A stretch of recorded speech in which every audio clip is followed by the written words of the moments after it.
Concept of political science എന്ന minor കോഴ്സിൻ്റെ ക്ലാസ്സുകളാണ് ഇനി നമ്മൾ ക്ലാസ് എടുക്കുന്നത്. കൺസെപ്റ്റ് ഓഫ് പൊളിറ്റിക്കൽ സയൻസ് എന്ന പേപ്പറിൽ 4 മൊഡ്യൂളാണ് പ്രധാനമായിട്ടും നമുക്ക് പഠിക്കാനുള്ളത്. അത് ഒന്നാമത്തെ മൊഡ്യൂളിൽ 5 യൂണിറ്റ് വരുന്നുണ്ട്. ഒന്നാമത്തെ unit law, meaning, source of law. അപ്പോൾ ലോയിനെ കുറിച്ചാണ് യൂണിറ്റ് 1 വരുന്നത്. രണ്ടാമത്തെ യൂണിറ്റ് ലിബർട്ടിയെക്കുറിച്ചാണ്. ലിബർട്ടിയിൽ പോസിറ്റീവ് ലിബർട്ടി, നെഗറ്റീവ് ലിബർട്ടി. മൂന്നാമത്തെ യൂണിറ്റ് വരുന്നത് ഇക്വാളിറ്റിയുമായി ബന്ധപ്പെട്ടാണ്. നാലാമത്തെ യൂണിറ്റ് ജസ്റ്റിസ്. അഞ്ചാമത്തെ യൂണിറ്റ് റൈറ്റ്. ഇങ്ങനെ 5 യൂണിറ്റാണ് ഒന്നാമത്തെ മൊഡ്യൂളിലുള്ളത്. Law, liberty, equality, justice, right എന്നീ കൺസെപ്റ്റുകളെക്കുറിച്ച്, ബേസിക് കൺസെപ്റ്റുകളെക്കുറിച്ചാണ് ഒന്നാമത്തെ മൊഡ്യൂളിൽ ഉള്ളത്. ഇനി രണ്ടാമത്തെ മൊഡ്യൂളിൽ വരുന്നത് power and influence. Power and influence എന്ന് പറയുന്ന രണ്ടാമത്തെ മൊഡ്യൂളിൽ വരുന്നത് 5 യൂണിറ്റ് തന്നെയാണ്. 5 യൂണിറ്റിൽ ഒരു യൂണിറ്റ് പവറിനെ കുറിച്ചുള്ള ഡെഫിനിഷനും കൺസെപ്റ്റ് ആൻഡ് ഡയമെൻഷനുമാണ്. മറ്റൊരു യൂണിറ്റ് വരുന്നത് ടൈപ്സ് ഓഫ് പവറാണ്. മറ്റൊരു യൂണിറ്റ് വരുന്നത് പവർ ആൻഡ് ഇൻഫ്ലുവൻസ് ആണ്. മറ്റൊരു യൂണിറ്റ് വരുന്നത് soft power and hard power. പിന്നെ ഒരു യൂണിറ്റായിട്ട് വരുന്നത് പ്രിസൂഷൻ, കുറേഷൻ ആൻഡ് മാനിപ്പുലേഷൻ എന്ന് പറയുന്ന ഒരു യൂണിറ്റ് കൂടി വരുന്നുണ്ട്. അതാണ് രണ്ടാമത്തെ മൊഡ്യൂളിലുള്ളത്. മൂന്നാമത്തെ മൊഡ്യൂളിൽ അതോറിറ്റി ആൻഡ് ലെജിറ്റിമസി എന്നുള്ള മൊഡ്യൂളാണ്. അതിൽ 3 യൂണിറ്റാണ് വരുന്നത്. ഒന്ന് authority, traditional, charismatic and legal, rational authority. ഇതിനെക്കുറിച്ചാണ് ഒരു യൂണിറ്റ് വരുന്നത്. മറ്റൊരു unit challenges of authority, rebellion, resistance and revolutions. ഇങ്ങനെയാണ് മറ്റൊരു യൂണിറ്റ് വരുന്നത്. പിന്നെ ഒരു ലെജിറ്റിമസി എന്ന് പറയുന്ന യൂണിറ്റും ഉണ്ട്. പിന്നെ അവസാനത്തെ മൊഡ്യൂളിൽ ഡെമോക്രസിയുമായി ബന്ധപ്പെട്ട കാര്യങ്ങളാണ്.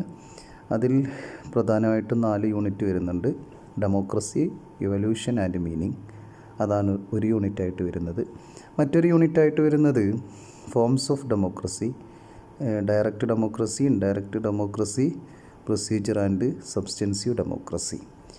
പിന്നെ ഒരു യൂണിറ്റ് വരുന്നത് conditions necessary for the working of democracy എന്നുള്ളതാണ്. പിന്നെ അവസാനമായിട്ട് വേറെ ഒരു unit challenges of modern democracy. ഇത്രയുമാണ് അവസാന മൊഡ്യൂളിലുള്ളത്.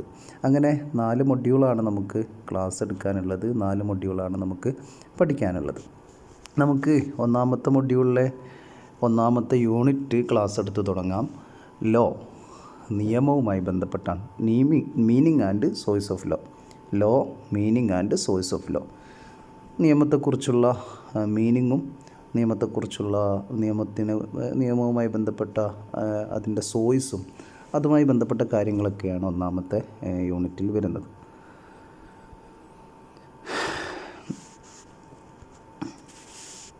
ലോ, നിയമം. രാഷ്ട്രീയ സിദ്ധാന്തത്തിലെ, പൊളിറ്റിക്കൽ തിയറിയിലെ അടിസ്ഥാന ആശയത്തെക്കുറിച്ചുള്ള പഠനമാണ് basic concept of political science, political theory എന്ന് പറയുന്ന ഈ പേപ്പർ കൊണ്ട് നമ്മൾ പഠിക്കുന്നത്. അപ്പോൾ അത് ആരംഭിക്കുന്നത്, ഈ പൊളിറ്റിക്കൽ സിദ്ധാന്തത്തിൻ്റെ അടിസ്ഥാന ആശയം, അതിനെക്കുറിച്ചുള്ള പഠനം ആരംഭിക്കുന്നത് പൊതുവെ നിയമത്തെക്കുറിച്ചുള്ള ചർച്ചയിലൂടെയാണ്. ലോനെക്കുറിച്ചാണ് നമ്മൾ ആദ്യമായിട്ട് ബേസിക് കൺസെപ്റ്റിൽ തന്നെ പഠിക്കുക. അതുകൊണ്ടാണ് നമ്മൾ ആദ്യത്തെ യൂണിറ്റ് തന്നെ നിയമത്തെക്കുറിച്ച് പഠിക്കുന്നത്. നിയമം എന്ന വാക്ക്, ലോ എന്ന വാക്ക് വരുന്നത് ലാറ്റിൻ പദമായ ജസ് എന്നതിൽ നിന്നാണ്. ഈ ജസ് എന്ന് പറയുന്ന ലാറ്റിൻ പദത്തിൽ നിന്നാണ് നിയമം, ലോ എന്ന് പറയുന്ന ഇംഗ്ലീഷ് വാക്ക് ഉത്ഭവിച്ചു വരുന്നത്. ജസ് എന്നാൽ കെട്ടുക അല്ലെങ്കിൽ മുറുക്കുക, മുറുക്കുക എന്നുള്ള അർത്ഥം വരുന്ന, അങ്ങനെയാണ് ജസ്സിൻ്റെ ലാറ്റിൻ പദത്തിൻ്റെ അർത്ഥം. കെട്ടുക അല്ലെങ്കിൽ മുറുക്കുക എന്നതാണ് ലാറ്റിൻ പദത്തിൻ്റെ ഈ ലോ എന്ന് പറയുന്ന വാക്ക് വരുന്നതിനെക്കുറിച്ചുള്ള കഥയാണ് ഞാൻ പറയുന്നത്. നിയമം എന്ന ലോ എന്ന വാക്ക് ലാറ്റിൻ പദമായ ജസ് എന്ന ലാറ്റിൻ പദത്തിൽ നിന്നാണ് വരുന്നത്. ആ ജസ് എന്ന് പറയുന്നത് ലാറ്റിനിൽ ഉദ്ദേശിക്കുന്നത് കെട്ടുക അല്ലെങ്കിൽ മുറുക്കുക എന്നതാണ്. അതിൽ നിന്നാണ് ലോ എന്ന് പറയുന്ന വാക്ക് വരുന്നത്. ലോനെക്കുറിച്ച് അതിൻ്റെ അർത്ഥം നമുക്ക് പറയുകയാണെങ്കിൽ, നിയമം എന്നാൽ, ലോ എന്നാൽ നീതി സാക്ഷാത്കരിക്കാൻ ലക്ഷ്യമിട്ടുള്ള ബന്ധിതമായ വ്യവസ്ഥ എന്നാണ്. നിയമം എന്നാൽ നീതി നടപ്പാക്കാൻ ലക്ഷ്യമിട്ടുള്ള ബൈൻഡിങ് ആയിട്ടുള്ള വ്യവസ്ഥ എന്നാണ് നമുക്ക് നിയമത്തെക്കുറിച്ച് ഉള്ള ഒരു ഏറ്റവും പ്രധാനപ്പെട്ട ഒരു മീനിങ് എന്ന് പറയുന്നത് അങ്ങനെയാണ്. നിയമം എന്നാൽ നീതി സാക്ഷാത്കരിക്കാൻ ലക്ഷ്യമിട്ടുള്ള ബൈൻഡിങ് ആയിട്ടുള്ള വ്യവസ്ഥ എന്നാണ്. അതിനെക്കുറിച്ച് ലോനെക്കുറിച്ചൊരു ഡെഫിനിഷൻ നോക്കുകയാണെങ്കിൽ അമേരിക്കൻ പ്രസിഡൻ്റൊക്കെ ആയിരുന്ന വുഡ്രോ വിൽസൻ്റെ ഒരു നിർവചനം നമുക്ക് നോക്കാം. നിയമം എന്നത് ഭരണകൂടത്തിൻ്റെ സ്ഥാപിത അധികാരത്തിൻ്റെ പിന്തുണയോടെ നിർമ്മിച്ച ഔപചാരിക വ്യവസ്ഥകളാണ് എന്നാണ് വുഡ്രോ വിൽസൺ പറയുന്നത്. വുഡ്രോ വിൽസൺ അമേരിക്കൻ പ്രസിഡന്റ് മാത്രമല്ല, അദ്ദേഹം പൊളിറ്റിക്കൽ സയൻറ്റിസ്റ്റ് ആയിരുന്നു, വലിയ പൊളിറ്റിക്കൽ സയൻറ്റിസ്റ്റ് ആയിരുന്നു. അദ്ദേഹം വലിയ ചിന്തകനാണ്, വലിയ പുസ്തകങ്ങളൊക്കെ എഴുതിയ വലിയ ഗ്രന്ഥകാരനാണ്. അങ്ങനെ അദ്ദേഹം പറയുന്നത്, നിയമത്തെക്കുറിച്ച് അദ്ദേഹം നിർവചിച്ചിരിക്കുന്നത്, നിയമം എന്നത് എന്താണ്? ഭരണകൂടത്തിൻ്റെ സ്ഥാപിത അധികാരത്തിൻ്റെ പിന്തുണയോടെ, ഭരണകൂടം സ്ഥാപിച്ച അവരുടെ അധികാരത്തിൻ്റെ പിന്തുണയോടെ, അല്ലെങ്കിൽ ഭരണകൂടത്തിൻ്റെ അധികാരത്തിൻ്റെ പിന്തുണയോടെ, സ്ഥാപിത അധികാരത്തിൻ്റെ പിന്തുണ എന്ന് പറയുന്നത് ഭരണകൂടത്തിനുള്ള അധികാരത്തിൻ്റെ ആ പിന്തുണയോടുകൂടി, ഭരണകൂടത്തിൻ്റെ അധികാരത്തോടുകൂടി നിർമ്മിച്ച ഔപചാരിക ഒഫീഷ്യലായിട്ടുള്ള വ്യവസ്ഥകളാണ് നിയമം എന്നാണ് വുഡ്രോ വിൽസൺ പറയുന്നത്. ഇനി നിയമത്തിൻ്റെ ചില സവിശേഷതകൾ നമുക്ക് നോക്കാം. നിയമത്തിന് ചില ഫീച്ചേഴ്സ് ഉണ്ട്. What are the features of law? ഒന്ന്, നിയമം രാജ്യത്തിൻ്റെ ഇച്ഛാശക്തിയുടെ പ്രകടനമാണ്. രാജ്യത്തിൻ്റെ ഇച്ഛാശക്തിയുടെ പ്രകടനമാണ്. അത് ഭരണകൂടത്തിൻ്റെ സ്ഥാപിത അധികാരത്തിൻ്റെ പിന്തുണയോടെ നിർമ്മിച്ച ഔപചാരിക വ്യവസ്ഥകളാണ്. നിയമം രാജ്യത്തിൻ്റെ ഇച്ഛാശക്തിയുടെ പ്രകടനമാണ്.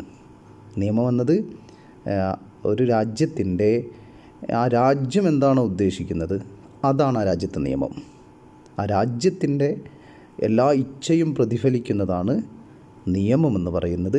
അതവിടെയുള്ള ഭരണകൂടത്തിൻ്റെ സ്ഥാപിത അധികാരത്തിൻ്റെ പിന്തുണയോടെ നിർമ്മിച്ച ഒഫീഷ്യലായിട്ടുള്ള വ്യവസ്ഥകളാണ്.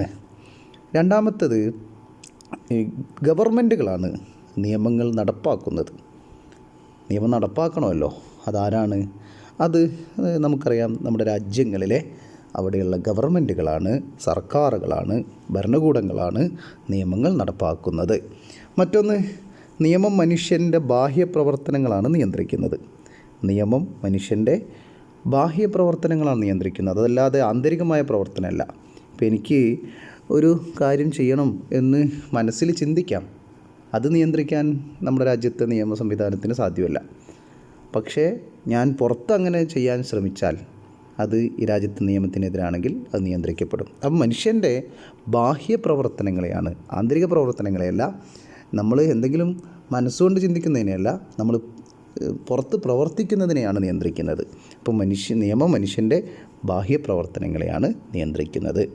മറ്റൊന്ന്, നിയമം അതിൻ്റെ പ്രയോഗത്തിൽ സാർവത്രികമാണ്. നിയമം എന്ന് പറയുന്നത് ഇന്ത്യയിൽ മാത്രമുള്ളതല്ല, ലോകത്തെ എല്ലായിടത്തും നിയമങ്ങളുണ്ട്. പല രീതിയിലാണെന്ന് മാത്രം. നിയമം യൂണിവേഴ്സലാണ്. നിയമം സാർവത്രികമായി പ്രായോഗികവൽക്കരിക്കപ്പെടുന്നതാണ്. അപ്പോൾ അതിൻ്റെ പ്രയോഗം എന്ന് പറയുന്നത് സാർവത്രികമാണ്. മറ്റൊന്ന്, നിയമലംഘനത്തിന് സ്വാഭാവികമായിട്ടും ശിക്ഷയാണ് അതിന് പ്രതിവിധിയുള്ളത്. മറ്റൊന്ന്, നിയമത്തിൻ്റെ ലക്ഷ്യം എന്താണ്? വ്യക്തിപരവും പൊതുവായ ക്ഷേമമാണ്. നിയമത്തിൻ്റെ ലക്ഷ്യം എന്ന് പറയുന്നത് ഓരോ വ്യക്തികളുടെയും ക്ഷേമം മാത്രമല്ല, പൊതുവായ ഒരു രാജ്യത്തിൻ്റെയൊക്കെയാണെങ്കിൽ രാജ്യത്തിൻ്റെ ക്ഷേമമൊക്കെയാണ് അത് ലക്ഷ്യം വെക്കുന്നത്. അപ്പോൾ ഇത്രയാണ് നിയമത്തിൻ്റെ സവിശേഷതകളായി നമുക്ക് പറയാനുള്ളത്. ഇനി നമുക്ക് നിയമത്തിൻ്റെ സോഴ്സ് ഓഫ് ലോ, നിയമത്തിൻ്റെ ഉറവിടം. നിയമം എങ്ങനെയാണ് ഉണ്ടായി വന്നത്? ഇന്ന് കാണുന്ന ആധുനിക നിയമം, ഇന്ന് നമുക്കറിയാം ലോകത്ത് നിയമങ്ങൾ ഉള്ള രാജ്യങ്ങളാണല്ലോ പ്രവർത്തിക്കുന്നത്. നിയമം വലിയ രീതിയിൽ പ്രവർത്തിക്കുന്ന രാഷ്ട്രവ്യവസ്ഥകളാണ് ലോകത്ത് ആധുനിക ദേശരാഷ്ട്രങ്ങളായിട്ടുള്ളത്. എങ്ങനെയാണ് നിയമം ഉണ്ടായി വന്നത് എന്നതിനെക്കുറിച്ചാണ് നമ്മൾ നോക്കുന്നത്. സോഴ്സ് ഓഫ് ലോ, നിയമത്തിൻ്റെ ഉറവിടം.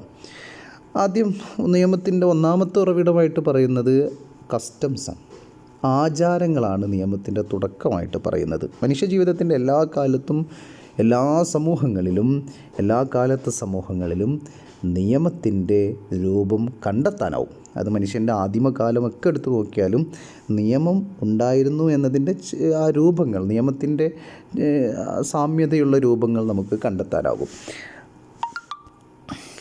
ആദ്യകാലങ്ങളിൽ ആചാരങ്ങളായിട്ടാണ് നിയമങ്ങളുണ്ടായത്. ആദ്യകാലങ്ങളിൽ ആചാരങ്ങളാണ് ഉണ്ടായത്.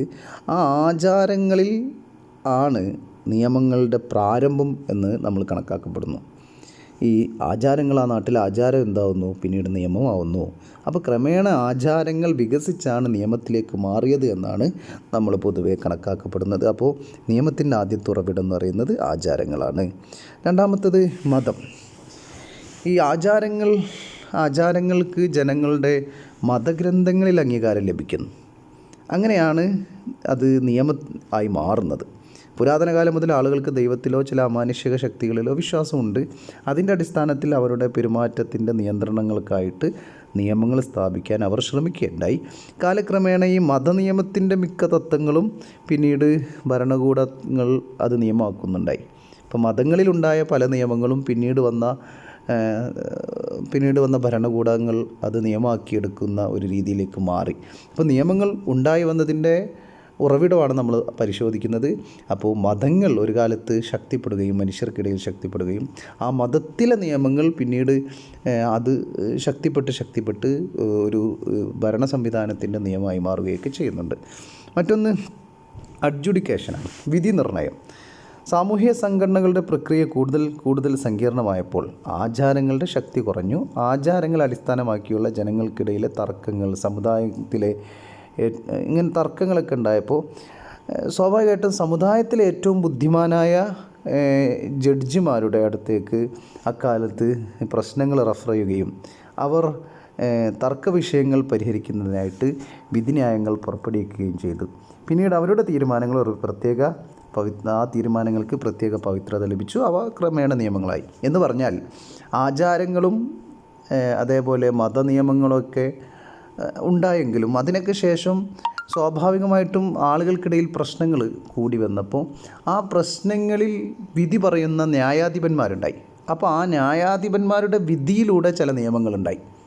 ഇപ്പോൾ ഒരു തർക്കമുണ്ടായി, നാട്ടിൽ തർക്കമുണ്ടായി, നമുക്ക് ഒരു പുരാതന കാലമാണെന്ന് സങ്കല്പിക്കാം. അപ്പോൾ നാട്ടിലൊരു തർക്കം ഉണ്ടായി നോക്കുക. അപ്പോൾ നാട്ടിലൊരു തർക്കമുണ്ടായി, അത് പരിഹരിക്കാൻ വേണ്ടി, ആ തർക്കം പരിഹരിക്കുന്നതിന് വേണ്ടി ആളുകളൊക്കെ കൂടിയിരുന്നു. നാട്ടുമുഖ്യൻ അവസാനം ഒരു വിധി പറഞ്ഞു, ഇങ്ങനെയാണ് വിധി എന്ന് പറഞ്ഞു.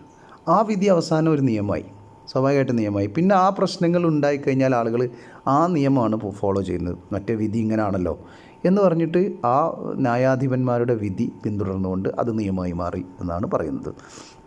മറ്റൊന്ന് ഇക്വിറ്റിയാണ്. ഇക്വിറ്റി എന്ന് പറയുന്നത് നിയമത്തിൻ്റെ മറ്റൊരു പ്രധാന ഉറവിടം തുല്യത അല്ലെങ്കിൽ സ്വാഭാവിക നീതിയിലാണ്. നിലവിലുള്ള വ്യവസ്ഥകൾ ശരിയായി പോകാതിരിക്കുമ്പോൾ പുതിയ തീരുമാനങ്ങളുണ്ടാവും. ഈ തീരുമാനങ്ങളാണ് പിന്നീട് നിയമമാവുന്നത്. അപ്പോൾ ഇക്വിറ്റി എന്ന് പറയുന്നത് നിലവിലുള്ള വ്യവസ്ഥകൾ ശരിയായി പോകാതിരിക്കുമ്പോൾ പുതിയ എന്തെങ്കിലും ഒരു തീരുമാനം സമൂഹത്തിലുണ്ടായി ഉരുത്തിരിഞ്ഞു വരികയാണെങ്കിൽ ആ തീരുമാനങ്ങൾ പിന്നീട് നിയമമായി മാറുന്നു. അങ്ങനെ ആവട്ടെ എന്ന ആളുകളെല്ലാം തീരുമാനിക്കുന്നു. അങ്ങനെ ആവട്ടെ എന്ന് പറയുന്നത് ഒരു നിയമമായി മാറുന്നു. അതിനെയാണ് ഇക്വിറ്റി എന്ന് പറയുന്നത്.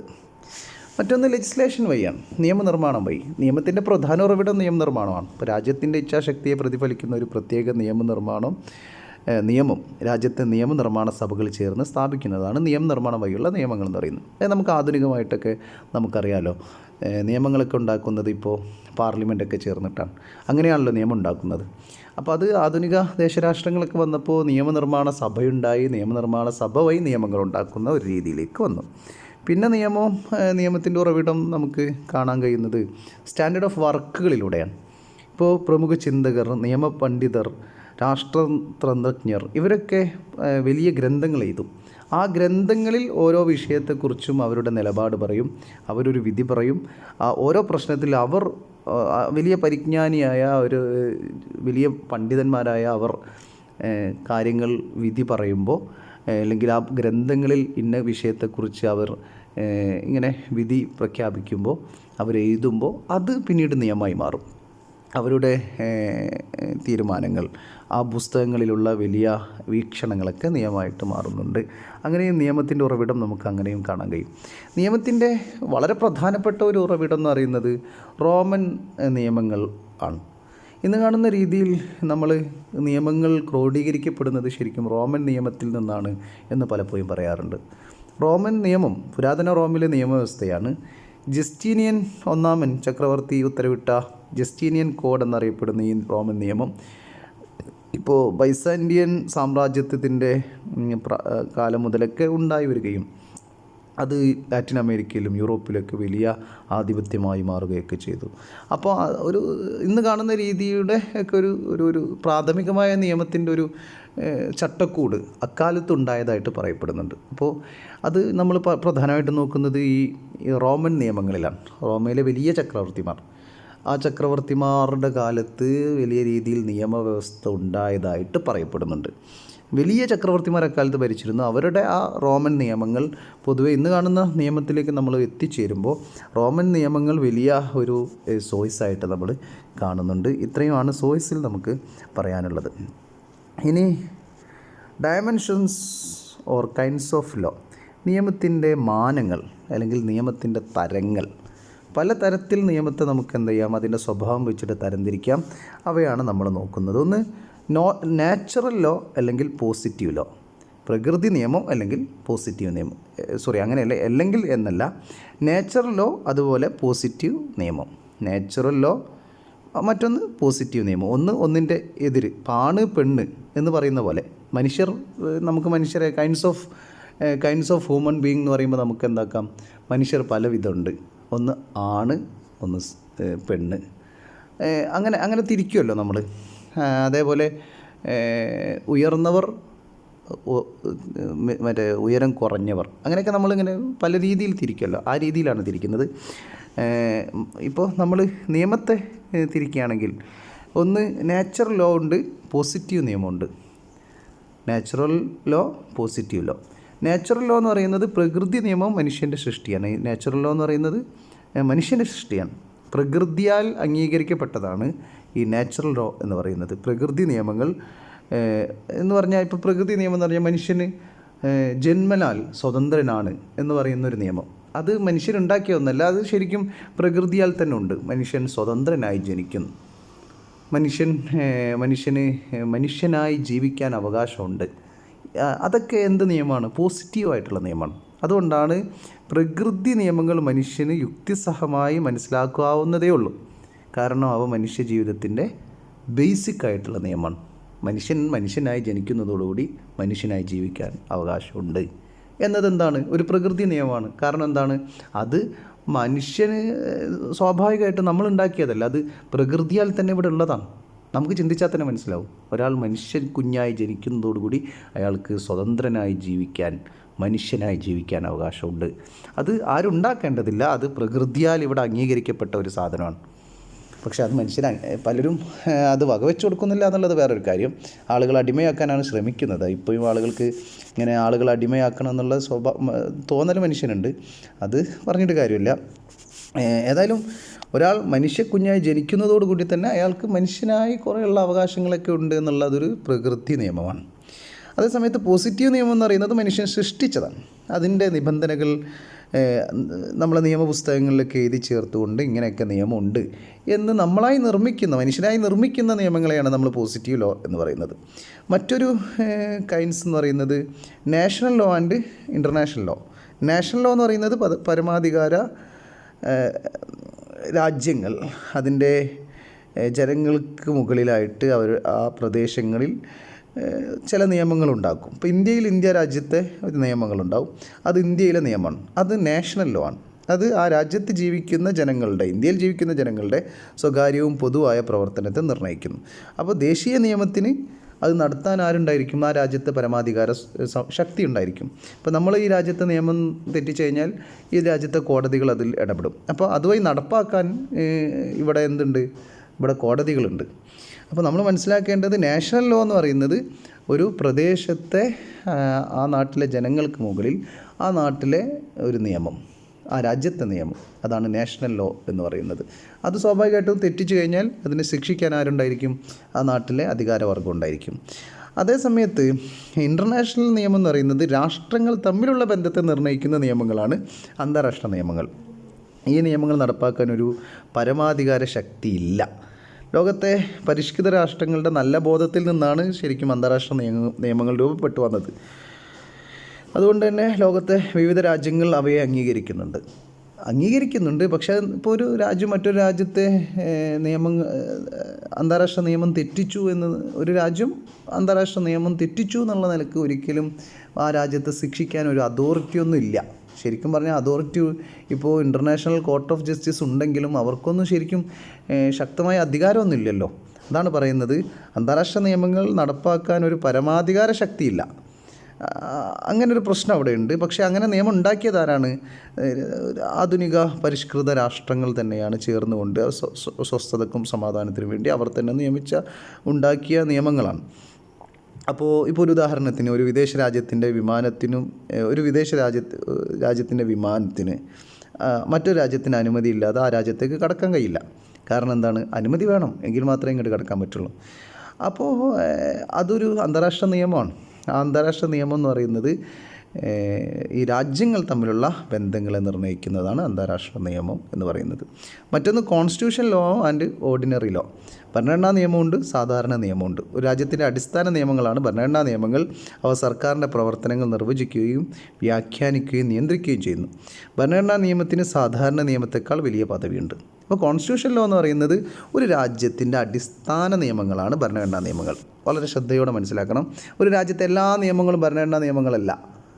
ഒരു രാജ്യത്തെ ഭരണഘടനാ നിയമങ്ങൾ എന്ന് പറയുന്നത് അവിടെയുള്ള fundamental law of the land, അടിസ്ഥാന നിയമങ്ങളാണ് ഭരണഘടനാ നിയമങ്ങൾ എന്ന് പറയുന്നത്. ഇപ്പോൾ ഒരു രാജ്യം എങ്ങനെയായിരിക്കണം, ഒരു രാജ്യത്തിൻ്റെ ഗവൺമെൻറ് എങ്ങനെയായിരിക്കണം, ഒരു രാജ്യത്ത് നിയമം ആര് നിർമ്മിക്കണം, ഒരു രാജ്യത്ത് നിയമം ആര് നടപ്പാക്കണം, ഒരു രാജ്യത്ത് നിയമം ആര് വ്യാഖ്യാനിക്കണം, എങ്ങനെയാണ് കോടതികൾ പ്രവർത്തിക്കേണ്ടത്, എങ്ങനെയാണ് അവിടെയുള്ള ഭരണ സംവിധാനം പ്രവർത്തിക്കേണ്ടത്, എങ്ങനെയാണ് അവിടുത്തെ നിയമനിർമ്മാണ സഭ പ്രവർത്തിക്കേണ്ടത്, ഇത്തരം കാര്യങ്ങൾ ഒരു രാജ്യത്തിൻ്റെ അടിസ്ഥാനപരമായ കാര്യങ്ങൾ പറയുന്ന നിയമങ്ങളൊക്കെ ഉള്ളതാണ് കോൺസ്റ്റിറ്റ്യൂഷൻ ലോ. അപ്പോൾ കോൺസ്റ്റിറ്റ്യൂഷനിൽ എല്ലാം കൂടി വാരി വലിച്ചുണ്ടാവില്ല. അപ്പോൾ കോൺസ്റ്റിറ്റ്യൂഷനിൽ എന്തേ ഉണ്ടാവുള്ളൂ? ഒരു രാജ്യത്തെ അടിസ്ഥാന നിയമങ്ങൾ മാത്രമേ ഉണ്ടാവുകയുള്ളൂ. അതേസമയത്ത് ഒരു രാജ്യത്തിൻ്റെ അടിസ്ഥാന നിയമങ്ങളായ സർക്കാരിൻ്റെ പ്രവർത്തനങ്ങൾ നിർവചിക്കുകയും വ്യാഖ്യാനിക്കുകയും നിയന്ത്രിക്കുകയും ചെയ്യുന്നതും അടിസ്ഥാന നിയമങ്ങളല്ലാത്ത എല്ലാ പൗരന്മാരുടെയും സാമൂഹികവും സാമ്പത്തികവുമായ കാര്യങ്ങളുമായി ബന്ധപ്പെട്ട നിയമങ്ങളാണ് സാധാരണ നിയമങ്ങൾ എന്ന് പറയുന്നത്. അതാണ് ഓർഡിനറി ലോ എന്ന് പറയുന്നത്. രാജ്യത്തിൻ്റെ അടിസ്ഥാന നിയമങ്ങളൊന്നുമല്ല, ഒരു സാധാരണ കുറേ നിയമങ്ങൾ. ഇപ്പോൾ നമ്മുടെ നാട്ടിൽ വിവാഹപ്രായത്തെക്കുറിച്ചുള്ള നിയമം, അങ്ങനെ തുടങ്ങിയിട്ട് പല നിയമങ്ങളുണ്ടല്ലോ. അതൊക്കെ ഇന്ത്യൻ പീനൽ കോഡിലൊക്കെയാണ്. ഇപ്പോൾ ഒരു ഹിന്ദി പേരിലേക്ക് മാറിയല്ലോ. അപ്പോൾ അതൊക്കെ എന്ന് പറയുമ്പോൾ ഭരണഘടനാ നിയമങ്ങളല്ല, അതൊരു സാധാരണ ഓർഡിനറി ലോ ആയിട്ടാണ് വരുന്നത്. അപ്പോൾ അങ്ങനെയാണ്. അതാണ്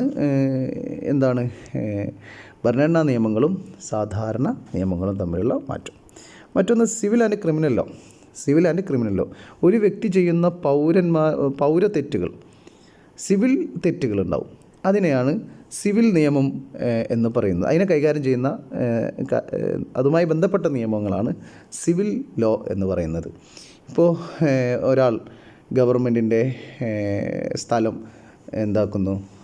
എടുക്കുന്നു, എന്നിട്ട് അവിടെ വീട് വെക്കുന്നു. അപ്പോൾ അതൊക്കെ, അല്ലെങ്കിൽ രണ്ട് ആളുകൾ തമ്മിൽ എന്ത് ചെയ്യുന്നു, അതിർത്തി തർക്കം ഉണ്ടാകുന്നു. അപ്പോൾ അതിർത്തി തർക്കം ഒക്കെ സിവിൽ നിയമത്തിൻ്റെ കാര്യത്തിൽ വരിക.